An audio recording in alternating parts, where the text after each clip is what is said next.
Good morning मित्रों। कैसे हो आप लोग। उम्मीद है कि पढ़ रहे होंगे, सीख रहे होंगे और पिछले सारे आप इस क्लास के वीडियो को देख चुके होंगे। यदि आप देखे होंगे तो आगे वाला सीरीज़ बहुत स्पष्ट और इतिहास पे अच्छा समझ विकसित हो रहा होगा और तथ्यों को आप कॉन्सेप्ट से जोड़ पा रहे होंगे। आज के इतिहास के इस सीरीज़ में हम लोगों का अध्ययन का विषय रहेगा मौर्य काल से संबंधित प्रशासनिक इकाई और उससे संबंधित मौर्य प्रशासन से संबंधित विभिन्न भाग और उससे संबंधित नाम हैं। इससे परीक्षा में तो अवश्य ही आता है, आप इसको ज़रूर देखें और याद रखें। देखें ही नहीं, याद रखें और लिखें भी।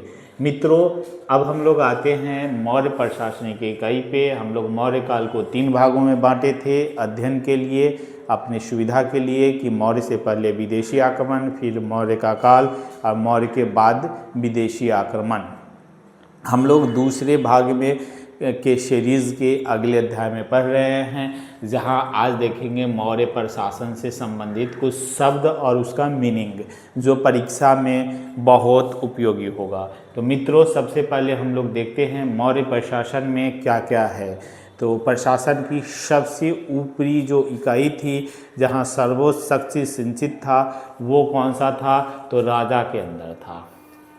राजा के पास प्रशासन की शक्ति, सैनिक की शक्ति और न्यायिक प्रमुख होते थे।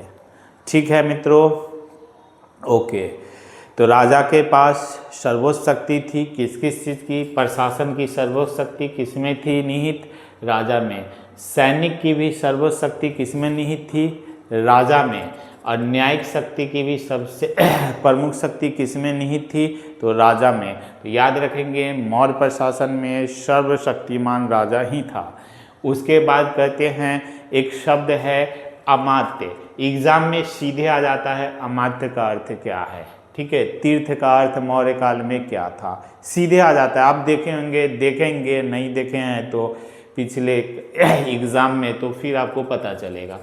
तो अमात्य यानी प्रशासनिक अधिकारी को कहते थे। प्रशासन की सबसे जो प्रमुख उच्च स्तर पे थे तो राजा ही होते थे मुख्य, लेकिन उसके अधिकारी को अमात्य कहा जाता था। ठीक है, ओके। तीर्थ हम देखते हैं प्रशासनिक इकाई के शीर्षस्थ, मतलब राजा से नीचे वाला जो अधिकारी होता था उसको तीर्थ कहते थे। क्लियर? यानी सबसे ऊंच पे राजा, सबसे हायर पॉइंट पे, उससे नीचे वाला पे तीर्थ। अधिकारी गण को क्या कहते थे? अमात्य कहते थे। क्लियर है? याद रखिएगा, समझ के याद रखिएगा। है तो तथ्य, लेकिन जब समझ जाएंगे तो ये समझ जो है, तथ्य जो है समझ में परिवर्तित हो जाएगा और फिर एग्जाम में आसान हो जाएगा। तो अब आते हैं हम लोग विभाग। उस समय प्रशासन में कुछ विभाग हुआ करते थे, तो उस विभाग से संबंधित कुछ वर्ड जो बार बार परीक्षा में आता है। तो विभागीय अधिकारी एवं उसके नाम, हेडलाइन मैंने दिया है विभागीय अधिकारी एवं उसका नाम। उसमें सबसे पहले हम लोग देखेंगे समाहर्ता किसे कहा जाता था। समाहर्ता किसे कहा जाता था? तो राजस्व के प्रधान जो होते थे, याद रखिएगा राजस्व के प्रधान को उस समय बलि का प्रधान कहा जाता था। बलि यानी टैक्स या भाग। ये क्वेश्चन तो बहुत बार पूछा जा चुका है कि भाग किससे संदर्भित है? तो टैक्स से संबंधित है। इसके अधिकारी के उच्चगण को, प्रधान को क्या कहते थे? तो समाहर्ता कहते थे। क्लियर? अब अगला वर्ड याद रखेंगे, प्रत्येक वर्ड को याद रखना है। ये लिस्टिंग ऐसे ही नहीं है। आप एग्ज़ाम दो या किसी भी प्रीवियस एग्ज़ाम का क्वेश्चन उठा लो और यहाँ देखोगे आपको सेम दिखेगा। चुन के आपको वही जो एग्ज़ाम में आता है, फालतू इधर उधर का चीज़ों को हटा दिए हैं। कहानी पढ़ना पूरे जीवन भर है। तो मित्रों, हम लोग समाहर्ता को देखें कि राजस्व का जो अधिकारी है, प्रमुख है, उसको समाहर्ता कहते हैं। उसी तरह से एक वर्ड है शनिधात्य। क्या? शनिधात्य। शनिधात्य कौन है? कोषाध्यक्ष है। किसे कहा जाता है? राजकीय कोषाध्यक्ष को। उसी तरह सीता अध्यक्ष है। सीता से तो मतलब भूमि से होता है, तो ये आपको याद हो जाएगा। लेकिन याद रखना ये किस समय का है? मौर्य काल का है। क्योंकि जैसे जैसे आप बढ़ेंगे आगे इतिहास के अगले कक्षा में जैसे जैसे जाएंगे तो अलग अलग शासकों के समय, अलग अलग वंश के समय ये चेंज हो जाएगा और वहीं कन्फ्यूजन हो जाता है कि किसके समय क्या कहा जाता था। तो मित्रों, सीता अध्यक्ष मौर्य समय, सीता अध्यक्ष कृषि विभाग का जो अध्यक्ष होता था उसको सीता अध्यक्ष कहा जाता था। तो हमने अभी तक सीखा राजा किस किस चीज़ के प्रमुख होते थे, यानी राजा में कौन सी शक्ति निहित होती थी, अमात्य किसे कहते हैं उस समय, तीर्थ किसे कहते थे। विभाग में आते हैं तो समाहर्ता कौन सी चीज़ों को स्पष्ट करता है, सन्निधात किस शब्द के लिए है और सीता अध्यक्ष किस विभाग के लिए है। और एक और आगे हम लोग देखेंगे अक्षपटला अध्यक्ष। अक्षपटला अध्यक्ष ये किस चीज़ के लिए है, महालेखाकार के लिए। किसके लिए है, महालेखाकार। आज का कैग जिसको आप कहते हो, कैग जिसे इंडियन पॉलिटी में 148 के आसपास 50 तक 151 तक जिसका अध्ययन किया गया है, यानी जहां 148 में जिसका विवरण है कैग, वो महालेखाकार को मौर्य प्रशासन के समय किस अधिकारी किस विभाग में रखा जाता था, तो याद रखिए अक्षपटला अध्यक्ष। अक्षपटला का अध्यक्ष, अक्षपटला का अध्यक्ष कैग। क्लियर। अब हम लोग बात करेंगे मौर्य प्रशासन से संबंधित सैन्य विभाग का कि सैन्य विभाग में क्या था। तो सैन्य विभाग में हम लोग देखेंगे सेनापति, न्याय व्यवस्था क्या थी, और गुप्तचर के होते थे या होते थे तो क्या थे।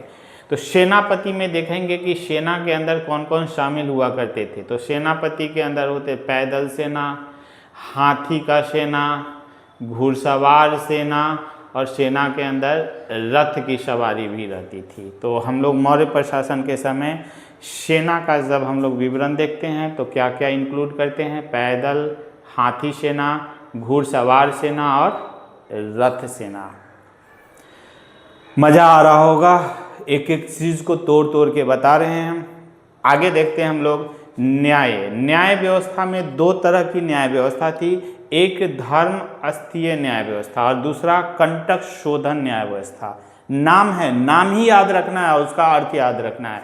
तो धर्म अस्थीय न्याय व्यवस्था आज का दीवानी न्याय, और कंटक शोधन न्याय व्यवस्था आज का फौजदारी न्याय। बस यही याद रखना है। दो तरह की न्याय व्यवस्था थी, दीवानी और फौजदारी। उस समय दीवानी को धर्म अस्थीय और फौजदारी को कंटक शोधन कहा जाता था। क्लियर।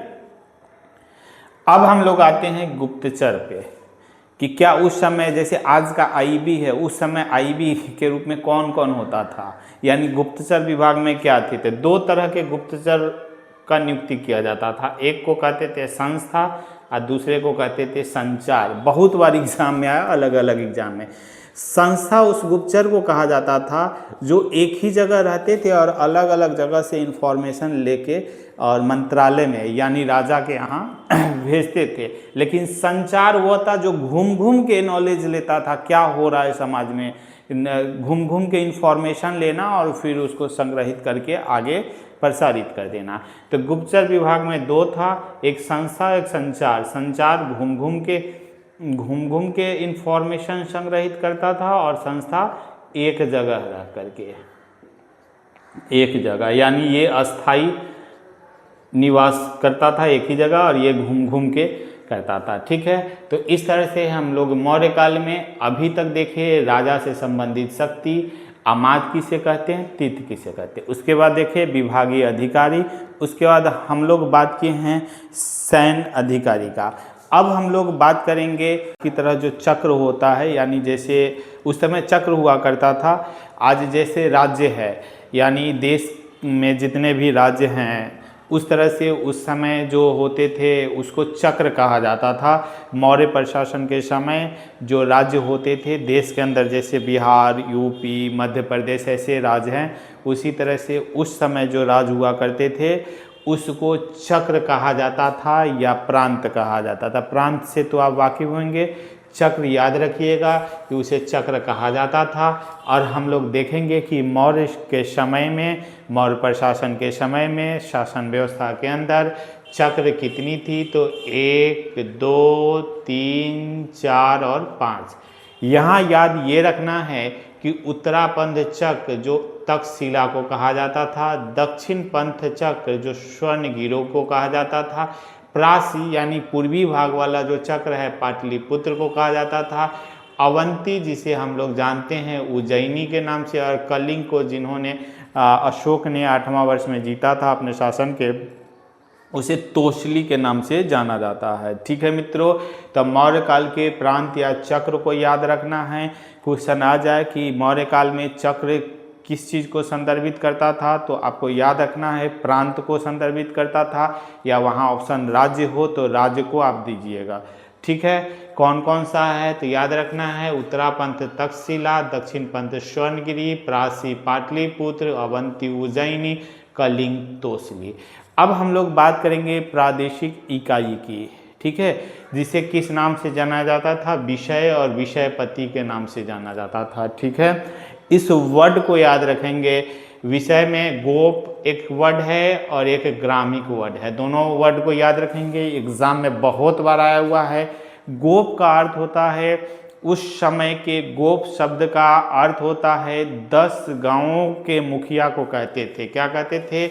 10 गांवों के, आज के जो ग्राम है 10 ग्राम को मिलाकर के उसका जो एक प्रमुख होता था, उस मुखिया को किस नाम से संबोधित किया जाता था? गोप से। जबकि उस गांव के मतलब एक ही गांव के मुखिया को किस नाम से कहा जाता था? ग्रामिक नाम से कहा जाता था। ठीक है मित्रों, हम लोग इस तरह से देखें विषय और विषयपति। याद रखिएगा मौर्य काल में विषय या विषयपति का अर्थ आज के प्रदेश से है। ठीक है, क्लियर।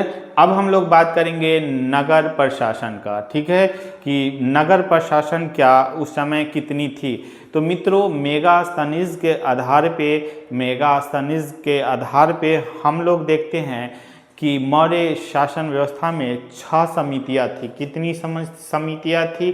तो 6 समितियाँ थी, 6। और प्रत्येक समिति में 5 सदस्य होते थे। कितने सदस्य होते थे? 5 सदस्य होते थे। तो कुल कितनी हो जाएगी मित्रों? 30। ये भी आपको याद रखना है। नगर प्रशासन मौर्य समय में मेगास्थनीज के अनुसार कितनी समितियां थी, ये याद रखना है। 6 समितियां, प्रत्येक समिति में कितने सदस्य थे? 5। तो कुल कितना हो गया? 30। क्लियर। चलो अब हम लोग बात करते हैं मौर्य समाज का। किसका? मौर्य समाज का। तो हम लोग देखेंगे कि मौर्य समाज में 2 इतिहासकार, 2 विद्वानों का अलग अलग उल्लेख है, कौटिल्य के अनुसार और मेगास्थनीज के अनुसार। ठीक है, कौटिल्य को तो आप जान रहे हैं, मेगास्थनीज से भी वाकिफ हैं। तो मेगास्थनीज के अनुसार समाज 4 वर्ग में, समाज 7 वर्ग में है, जबकि कौटिल्य के अनुसार समाज 4 वर्ग में था। ठीक है, तो पहले कौटिल्य से संबंधित 4 वर्ग, तो 4 वर्ण कौन था? तो हम लोग देखेंगे वही कौन? ब्राह्मण, क्षत्रिय, वैश्य और शूद्र। 4 वर्ग में समाज इस समय भी बटे हुए थे। किसके अनुसार? कौटिल्य के अनुसार। लेकिन जब मेगास्थनीज की बात आएगी तो इन्होंने समाज को उसके कार्य के आधार पर बांट दिया। और कितने भागों में कहा है? तो 7 भागों में कहा है। नाम अगर देखना चाहते हैं तो एक को कहा कि कुछ लोग दार्शनिक थे, इसलिए एक समाज का वर्ग दार्शनिक हो गया। जो कृषि करते थे उनको उन्होंने कहा किसान है, तो दूसरा वर्ग किसान।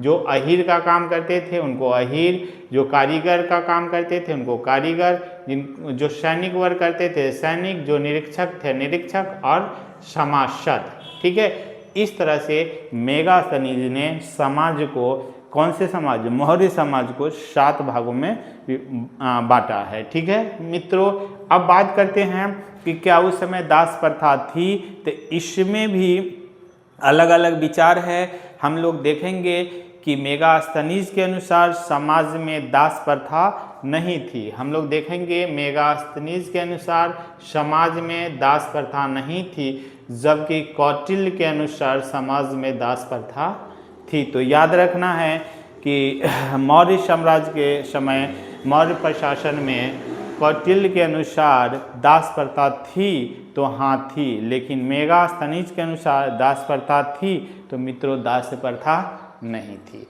अब हम लोग बात करेंगे इम्पोर्टेंट, स्त्रियों की स्थिति क्या थी। तो चूँकि स्त्रियों की स्थिति इससे पहले तो खराब हो गई थी और उससे पहले बहुत अच्छा था। उससे पहले का मतलब वैदिक सभ्यता से पहले, वैदिक समय में खराब हो गई, फिर धीरे धीरे खराब होती गई और ये मौर्य काल ही आएगा जब से स्त्री की स्थिति फिर थोड़ा सा सही होगी। तो कहा जाता है कि स्त्री की स्थिति पहले से ठीक हुई थी। ठीक है मित्रों, पहले से ठीक हुई थी। और उस समय जो स्त्रियां वेश्यावृत्ति की काम करती थी उनके लिए एक शब्द कहा जाता है, उनको क्या कहा जाता था? रूपा जीवा से संबोधित किया जाता था। ठीक है मित्रों, अब हम लोग मौर्य से संबंधित हम लोग देखेंगे कि अर्थव्यवस्था मौर्य का क्या था। फिर हम लोग मौर्य के समय के कला, फिर स्थापत्य और फिर स्तंभ वगैरह की बात अभी करेंगे। तो अब हम लोग देखेंगे मौर्य काल से संबंधित अर्थव्यवस्था। क्या देखेंगे मित्रों? तो मौर्य काल से संबंधित अर्थव्यवस्था, मौर्य काल से संबंधित, मौर्य पीरियड से संबंधित अर्थव्यवस्था देखेंगे। सबसे पहले तो हम लोग सबसे पहले देखेंगे अर्थव्यवस्था। अर्थव्यवस्था में क्या होगा? तो आधार क्या था, राजस्व कितनी ली जाती थी यानी टैक्स, उद्योग उस समय क्या था, और व्यापार का जो रूप था वो क्या आंतरिक और बाहरी था, और बंदरगाह उस समय बंदरगाह कौन से प्रमुख थे। तो हम लोग देखेंगे कि कौन से प्रमुख बंदरगाह थे।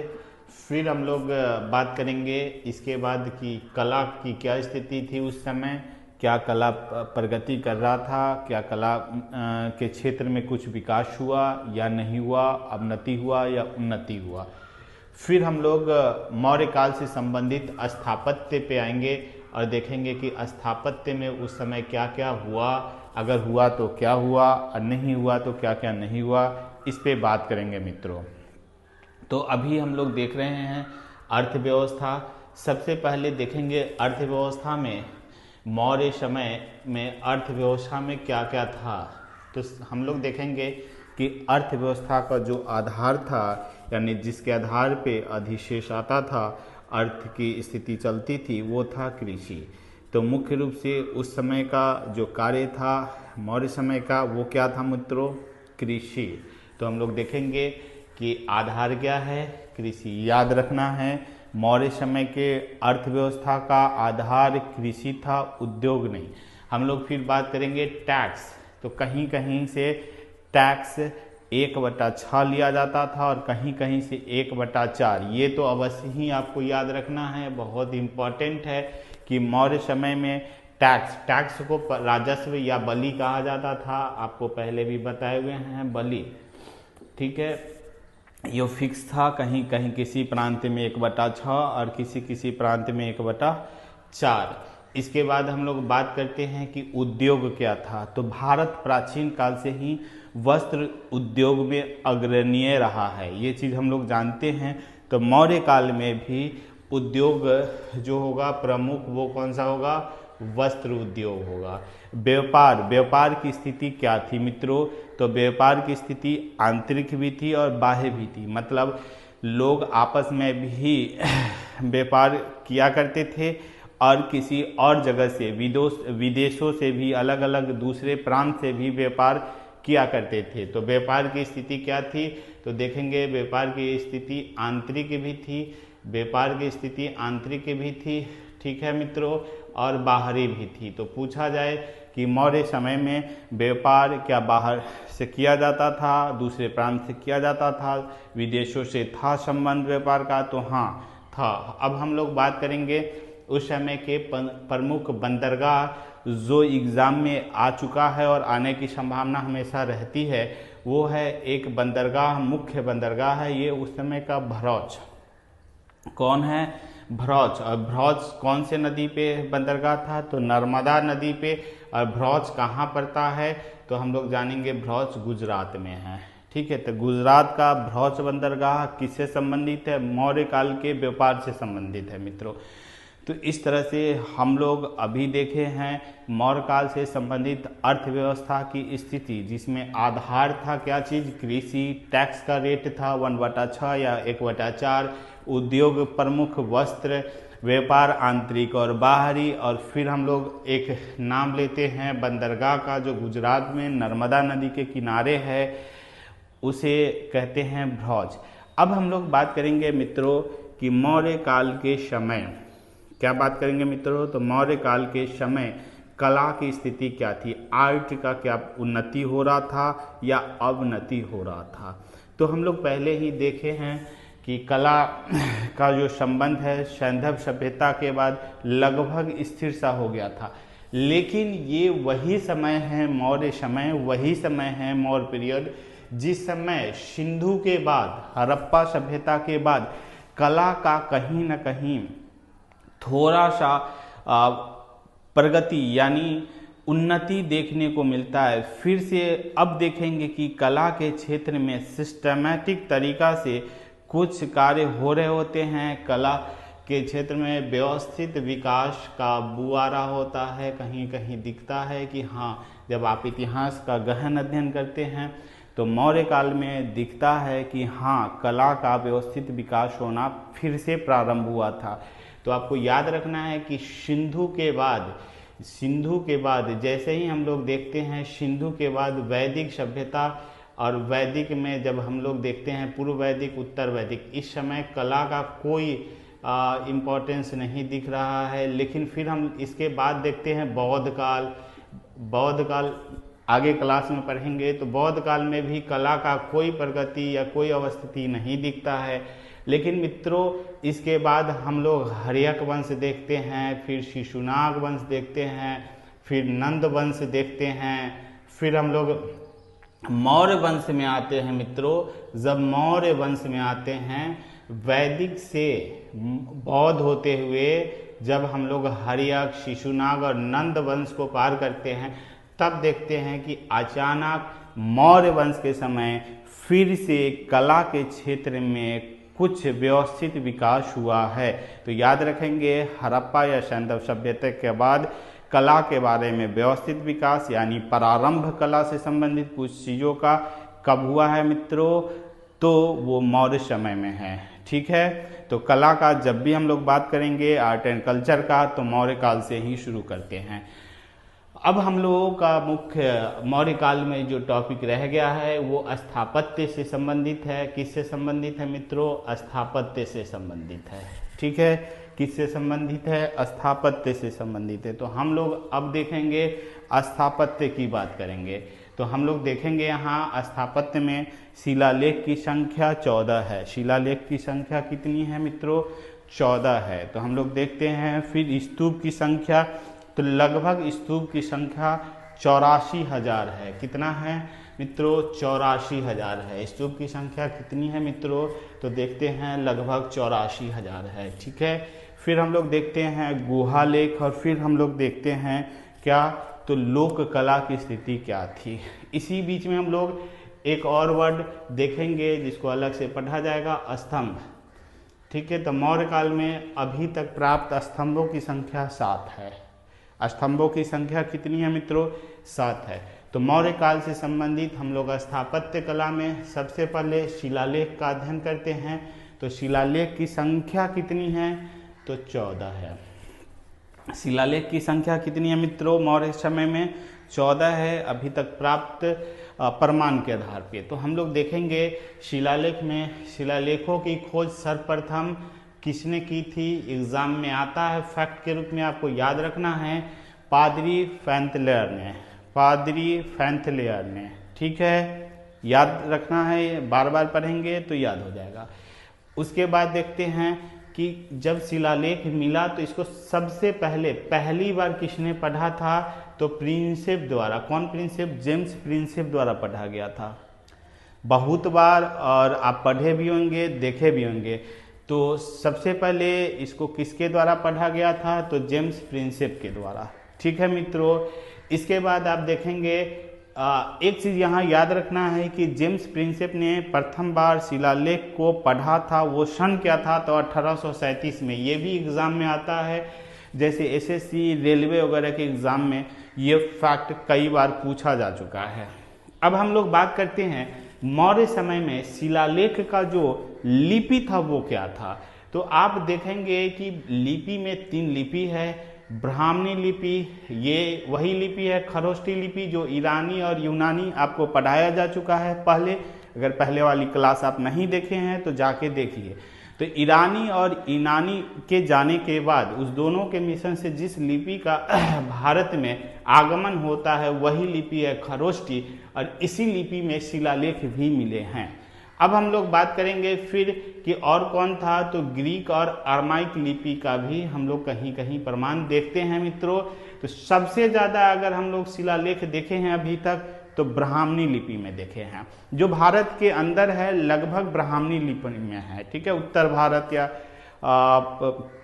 पूर्वी भारत के आसपास जो भी देखा गया है वो ब्राह्मणी लिपि में है। फिर खरोष्टी, ग्रीक और अरामाइक की बात करते हैं तो आपको ये भी याद रखना है, पीसीएस वगैरह में बार बार पूछा जाने वाला क्वेश्चन है कि मौर्य काल के संबंधित किस किस लिपि में शिलालेख मिला है, शिलालेख को सबसे पहले किसने पढ़ा, कब पढ़ा गया और प्रथम बार कहाँ देखा गया, कितने शिलालेख हैं, इसकी लिपि क्या है, सबसे ज़्यादा किस शिलालेख से मिले हैं, किस लिपि के शिलालेख मिले हैं।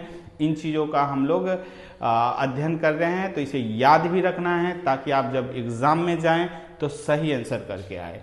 अब मित्रों आगे बात करेंगे हम लोग किस चीज़ का, स्तूप का। ठीक है, स्थापत्य में हम लोग शिलालेख पढ़ लिए, अब हम लोग क्या पढ़ेंगे मित्रों, स्तूप। लगभग है ये स्तूपों की संख्या लगभग 84,000 अभी तक प्राप्त है। ठीक है मित्रों, लगभग कितना है, 84,000 स्तूपों की संख्या अभी तक। मौर्य काल के समय के स्तूपों की संख्या अभी तक कितना है, तो 84,000 है। ठीक है मित्रों, अब हम लोग बात करते हैं जैसे एग्जाम्पल में मौर्य काल से संबंधित एग्जाम्पल में स्तूप का नाम याद रखना है, सांची स्तूप, भरूच स्तूप, ये सब आप पढ़े होंगे, कहीं कहीं लुसेंट वगैरह कुछ कुछ पढ़े होंगे, वहाँ भी सांची स्तूप का आप देखे होंगे, अशोक से संबंधित है। भरूच स्तूप का नाम सुने होंगे, तो याद रखना है ये सब मौर्य काल से संबंधित है। ठीक है, अब हम लोग देखते हैं राजप्रसाद। राजप्रसाद बीपीएससी में आने वाला इम्पोर्टेंट क्वेश्चन है, इससे तो आर्ट और कल्चर में मेंस में भी क्वेश्चन आता है। तो राजप्रसाद से संबंधित मौर्य काल का ये कॉन्सेप्ट है कि पाटलिपुत्र यानी पटना में कुम्हरार एक जगह है। पटना का जो सबसे पुराना क्षेत्र है वो कुम्हरार ही है। कुम्हरार एक जगह है, वहाँ पर 80 स्तंभ वाले, कितने स्तंभ वाले, स्तंभ का मतलब होता है पिलर, स्तंभ वाले 80 स्तंभ वाले, याद रखना है कितने स्तंभ वाले, 80 स्तंभ वाले पत्थर और लकड़ी का महल प्राप्त हुआ है। याद रखना है, अक्सर ये पीटी में पूछा जाता है कहाँ से प्राप्त हुआ है, तो कुम्हरार से। ठीक है, और इसमें पत्थर का भी प्रयोग किया गया है। ओके मित्रों, तो इस तरह से स्थापत्य में हम लोगों ने देखा शिलालेख, फिर देखा स्तूप, उसके बाद हम लोगों ने देखा राजप्रसाद। ठीक है, हम लोग बात कर चुके हैं स्तंभ की, स्तंभों की संख्या मौर्य के समय से कितनी प्राप्त है मौर्य काल के संबंध में, तो 7 प्राप्त है। इसकी बात हम लोग नेक्स्ट क्लास में एक सेपरेट क्लास में करेंगे। फिर हम लोग बात करते हैं गुहा लेख का, मौर्य से संबंधित गुहा लेख का। तो हम लोग देखेंगे मौर्य से संबंधित गुहा लेख जो एग्जाम में बहुत इंपॉर्टेंट है मित्रों। आप देखेंगे बीपीएससी में कई बार आ चुका है क्वेश्चन कि आजीविकों के लिए किसने बनवाया था। ठीक है, गुफा को ही गुहा लेख भी कहा जाता है। पत्थर को खोद करके पहाड़ के अंदर रहने लायक जगह बनाया जाए उसे गुहा लेख कहा जाता है। ठीक है मित्रों, तो जहानाबाद बिहार का एक जगह है, जहानाबाद दक्षिण बिहार में आता है। जहानाबाद के कौन से पहाड़ी में, याद रखिएगा, बराबर की पहाड़ी में। जहानाबाद बिहार के जहानाबाद जिला के बराबर की पहाड़ी में आजीविकों के लिए, किसके लिए, आजीविकों के लिए किसने बनवाया था, तो अशोक द्वारा बनवाया गया था। क्लियर है। एक और चीज है, अशोक का पौत्र यानी पोता, पौत्र कौन, नागार्जुन, दशरथ द्वारा, नागार्जुन तो वो पहाड़ी का नाम है, दशरथ द्वारा। हम लोग देखेंगे कि जहानाबाद के ही बराबर के गुफा में ही नागार्जुन के गुफा में, कौन से गुफा में, नागार्जुन के गुफा में किसके द्वारा? अशोक के पौत्र, पौत्र अशोक के कौन है ये? पौत्र यानी पोता, बेटा का बेटा, बेटा के द्वारा क्या बनवाया गया? नागार्जुन पहाड़ी में गुफा बनवाया गया था। और किसके लिए बनवाया गया था? तो आजीविकों के लिए ही बनवाया गया था। तो हम लोग देखे हैं यहाँ गुहालेख से संबंधित 2 कॉन्सेप्ट और कुछ फैक्ट, जहाँ जहानाबाद दोनों में हैं। बिहार के जिला जहानाबाद में देखेंगे बराबर की पहाड़ी में अशोक के द्वारा, जबकि नागार्जुन के पहाड़ी में अशोक के पौत्र दशरथ के द्वारा आजीविकों के लिए गुफा आवास बनवाया जाता है, जिसे गुहालेख के रूप में जानते हैं। अब मित्रों हम लोग बात करेंगे लोक कला का, कि मौर्य काल के समय लोक कला से संबंधित कोई ऐसा फैक्ट जो एग्जाम में आता है। तो हाँ मित्रों, एक फैक्ट आपको याद रखना है, यक्ष और यक्षिणी, क्या? तो यक्ष और क्या? तो यक्षिणी की मूर्ति प्राप्त हुई है, जो मौर्य कला से, मौर्य काल से संबंधित है। तो इस तरह से मित्रों हम लोग अभी तक मौर्य से पहले के और मौर्य के समय के इतिहास को देखे हैं। क्या देखे हैं मौर्य काल में? तो हम लोग मौर्य काल से पहले कुछ विदेशी आक्रमण को देखे इससे पहले वाले क्लास में। फिर हम लोग मौर्य काल के संबंध में देखे कि मौर्य काल की स्थापना कैसे चंद्रगुप्त मौर्य करते हैं और उनका पुत्र बिंदुसार, फिर महान सम्राट अशोक और फिर अंततः वृद्धरथ आते हैं। उसके बाद मौर्य काल समाप्त हो जाता है। ठीक है मित्रों, इसके बाद हम लोग देखते हैं कि मौर्य काल से संबंधित भारतीय इतिहास में अर्थव्यवस्था, उससे संबंधित कुछ कला, स्थापत्य तथा सैनिक व्यवस्था, इन सब चीज़ों को देखने के बाद, यानी प्रशासनिक स्थिति को देखने के बाद, पढ़ने के बाद, अब हम लोग मौर्य कला से संबंधित आज के क्लास में देखे हैं क्या? तो शिलालेख, गुहालेख, स्तूप, स्तंभ, लोक कला। अब हम लोग नेक्स्ट क्लास में मित्रों बात करेंगे मौर्य काल के बाद के समय का, कि क्या मौर्य काल के बाद, क्योंकि हम लोग जब बात कर रहे थे पहले मौर्य काल में विदेशी आक्रमण का, तो कुछ विदेशी आक्रमण हम लोगों ने पहले पढ़ चुका था और कुछ रह गया था जो मौर्य काल के समय ही या उसके कुछ थोड़े बाद आक्रमण हुआ था। तो उसको हम लोग अब अगले क्लास में पढ़ेंगे। और फिर हम लोग उसके बाद मौर्य काल के बाद, मौर्य काल के विभाजन होने के बाद, टूटने के बाद छोटे छोटे 2-3 साम्राज्य की बात करेंगे, जिसमें शुंग वंश, फिर कन्नव वंश, फिर सातवाहन वंश आएगा। उसके बाद हम लोग मौर्य पीरियड ख़त्म करेंगे। इस तरह से मित्रों उम्मीद है कि आपको ये इतिहास का सीरीज़ समझ में आ रहा होगा, और यदि नहीं समझ में आ रहा है तो आप पीछे वाला क्लास अवश्य देखें, क्योंकि हर एक क्लास दूसरे क्लास से बहुत ही क्लोज जुड़ा हुआ है। अगर आप प्रारंभिक क्लास से अंतिम क्लास तक नहीं देखते हैं तो थोड़ा समझ में प्रॉब्लम आ सकता है। इसलिए मित्रों समझ विकसित करनी है इतिहास विषय पे, तो आप प्रारंभिक क्लास से अंतिम क्लास तक देखें। अवश्य ही आपके एग्ज़ाम में इतिहास से संबंधित कोई भी क्वेश्चन ना तो गलत होगा और न ही छोड़ के आएंगे, और न ही कोई ऐसा क्वेश्चन लगेगा जिसे आपने कभी नहीं देखा है। ओके मित्रों, तब तक के लिए नमस्कार।